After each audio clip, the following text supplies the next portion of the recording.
इतिहास गवाह है, जब भी किसी राजा, सम्राट या शासक ने इस्राएल के विरुद्ध हाथ उठाया, उसका अंजाम विनाशी हुआ।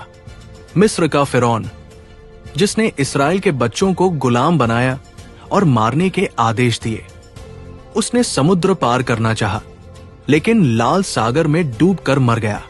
अश्शूर का सेनहेरीब, जिसने यरूशलेम पर चढ़ाई की और यहोवा की हंसी उड़ाई, उसका पूरा सैन्य बल एक रात में स्वर्गदूत द्वारा नष्ट कर दिया गया। बाबेल का नबूकदनेस्सर, जिसने यरूशलेम को जलाया और मंदिर गिराया, गर्व में चूर होकर पशु की तरह जंगलों में घास चरता रहा और भटकता रहा। उसका पोता बेलशज्जर, जिसने परमेश्वर के पवित्र पात्रों से शराब पी, उसी रात मारा गया। हेरोद, जिसने मसीहा को मारने के लिए बच्चों की हत्या करवाई, दर्दनाक बीमारी से मरा। हेरोद अग्रिप्पा, जिसने याकूब को मरवाया और पतरस को कैद किया, लोगों की स्तुति सुनकर स्वर्गदूत से मारा गया और कीड़ों से खा लिया गया। पवित्र शास्त्र कहता है, जो जातियां तेरे विरुद्ध होंगी वे नाश की जाएंगी। यशाया 60 का 12। और अब हम आपको ले चलेंगे आधुनिक इतिहास में, जहां कुछ ऐसे ही तानाशाहों, राष्ट्रपतियों और नेताओं ने इस्राएल का विरोध किया और उनका अंत भी वैसा ही भयावह हुआ। जो नेता या आतंकी सरगना इस्राएल के खिलाफ खड़े हुए, वे अक्सर बहुत जल्दी गिर पड़े। क्या ये सिर्फ संयोग था या परमेश्वर की चेतावनी का प्रमाण? बाइबल कहती है, भजन संहिता 83 का 4 में, उन्होंने कहा, आओ हम उनको ऐसा नाश करें कि राज्य भी मिट जाए और इस्राएल का नाम आगे को स्मरण न रहे।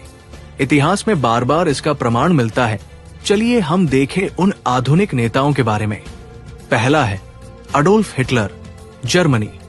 यहूदियों का जनसंहार करवाया, 1945 में आत्महत्या की, जर्मनी का पतन हुआ। फिर गमाल अब्देल नासिर, मिस्र, इस्राएल के खिलाफ युद्ध छेड़ा, लेकिन करारी हार मिली, 1970 में हार्ट अटैक से मृत्यु। अगला है सद्दाम हुसैन, इराक, इस्राएल पर मिसाइलें दागी, बाद में पकड़ा गया और फांसी दी गई। फिर यासिर अराफात, फिलिस्तीनी नेता, इस्राएल विरोधी राजनीति व आतंक में संलिप्त, 2004 में रहस्यमय मृत्यु। अगला मोअम्मर गद्दाफी, लीबिया, इस्राएल विरोधी, 2011 में बर्बर तरीके से मारा गया। फिर ह्यूगो शावेज, वेनेजुएला, इस्राएल को नरसंहारक कहा, कुछ ही सालों में कैंसर से मृत्यु हुई। हमारे लिस्ट में अगला नेता है ओसामा बिन लादेन, अल कायदा, इस्राएल और यहूदियों के खिलाफ जिहाद की घोषणा की, 2011 में अमेरिकी ऑपरेशन में मारा गया। अब देखें कुछ वर्तमान नेताओं की भी पतन। उसमें है एक हसन नसरल्लाह, जो हिजबुल्लाह प्रमुख, इस्राएल का कट्टर विरोधी, सितंबर 2024 में इस्राएल की एयर स्ट्राइक में मारा गया। फिर इस्माइल हनिये, जो हमास नेता थे, हमास के राजनीतिक प्रमुख, इस्राएल और यहूदियों का घोर विरोधी, जुलाई 2024 में ईरान की राजधानी तेहरान में विस्फोटक हमले में मारा गया।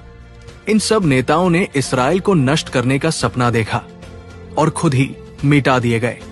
बाइबल बताती है, जो तुझको छूता है वो मेरी आंख की पुतली को छूता है, जकरिया 2 का 8। जो सियोन से बैर रखते हैं वे लज्जित और पीछे हटे, भजन संहिता 129 का 5। यरूशलेम की कुशलता के लिए प्रार्थना करो, जो तुझसे प्रेम रखते हैं वे संपन्न रहें, भजन संहिता 122 का 6। इस्राएल केवल एक राष्ट्र नहीं, परमेश्वर की योजना का हिस्सा है। जो उसके खिलाफ जाते हैं वे देर सवेर गिरते हैं। इतिहास इसकी पुष्टि करता है और बाइबल इसका कारण बताती है। अब ईरान के प्रमुख आयतोल्लाह सैयद अली हुसैनी खामेनी ये सपना देख रहे हैं कि वे इस्राएली लोगों को पूरी तरह से तबाह कर दें। क्या आपको लगता है कि वो ऐसा कर पाएंगे?